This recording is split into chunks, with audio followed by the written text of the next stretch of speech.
just a brief report. I've had another bit of a field trip during the week with some of our supporters there, and apologies to Mary with the photo with her eyes shut, but it's the only one I took. So, but there's some of our close by local supporters, and it was great to get out with the boys who wanted to show me a couple of the sites near their place. That's the area. So the Creation Discovery Centre, Beauty Point up the top, and they're all fossil sites that we've found in our local area. So quite a lot. And this was down sort of in the midst of these ones down there, down low. But it's always surprising to me, at least, to find marine fossils right out in the scrub like this. And this is where we were on our way to find graptolites. And that's why I titled that Graptolites and Stalactites, because we'll get onto the stalactites in a moment. But we had a tip-off that there were graptolites in this area, and we'll talk about that in a moment.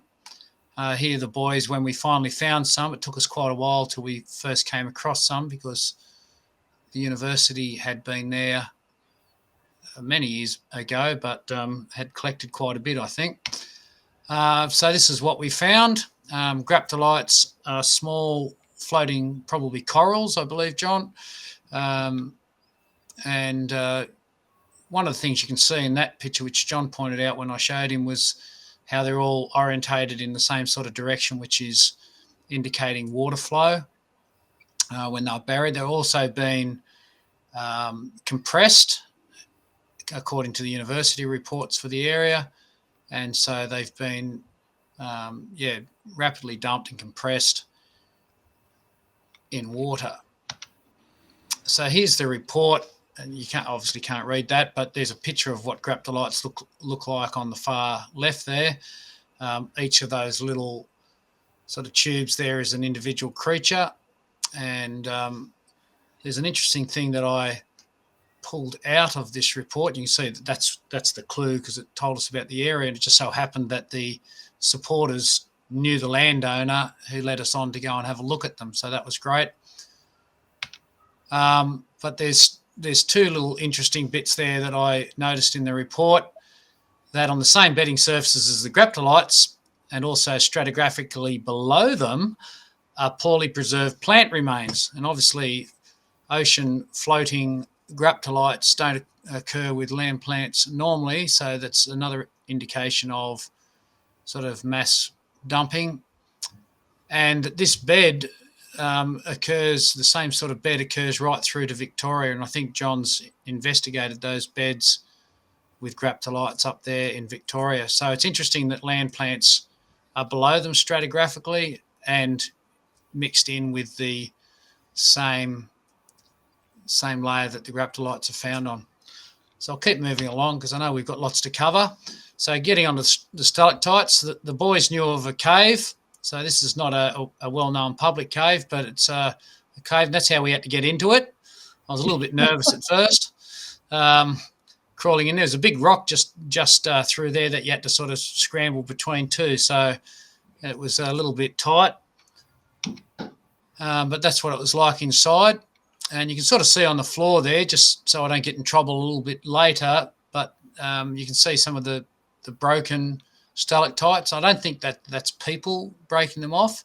There is a nearby quarry that has a lot of blasting, and there seemed to be a bit of evidence of land movement there as well. So they seem to be naturally breaking off. Perhaps people have occasionally broken them off as well as they've gone through. But we picked up a few of those. Now, I think, and our geologists can confirm this, I thought that little straw looked very much like some of our stalactite machines coming off the end of the stalactite on the right there. Very much so. Yeah. Yes. Yeah, which is what attracted my attention to it. So it's still a wet cave, it's still operating. There's some stalactites. I didn't realise, it's probably because I just haven't had a lot to do with it over time, but stalactites can be quite hollow inside. Not always. I think you're saying they need that, John, to operate, but basically, Craig, they start out as a hollow straw, and that hollow will remain. Sometimes it remains for a long time. Other times it will block up with calcite precipitation, and then the stalactite will grow only from the outside, but it certainly grows a lot faster if it remains hollow on the inside. Yeah, so the one on the left there is actually quite a big one. It's probably the size of my leg, and it's got a big hollow in it as well. Just a couple of points of interest as well. There's an endemic cave spider. It's only known from Tasmania, although the nearest relatives, as they're called, are also known in South America. This is quite a big spider, and it was right there at the entrance when you first came in. You shine it, and they've got big webs as well, so it gives me visions of Lord of the Rings. But 18 up to 18 centimetres or 7-inch span with the legs, quite a big spider, and quite possibly, although no one really knows, they don't think it's deadly, but it probably has a bite, a bit like a redback spider, which can be very painful. You're not going to be trying to do a lovely scientific experiment and find out about it. No, I've done that with an inch long. The knowledge of spider venom.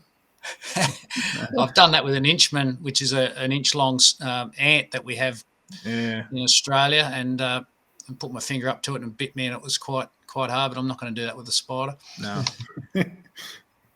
And there was also some snail shells in there. So I was wondering whether these were fossils to begin with, but they're not. It's quite a common snail in the area, and I suspect a bird has been collecting them and eating them and bringing them into the cave.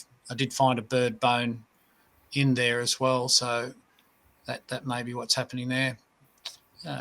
Another interesting snail in the wet forests of Tassie. And that's just the last slide there. That's one of the stalactites that those boys on an earlier visit had actually pulled out. So that was on the floor. Don't fret. Don't fret. We're not breaking them off or anything like that. But we thought we might recover one of the ones off the floor and maybe display it.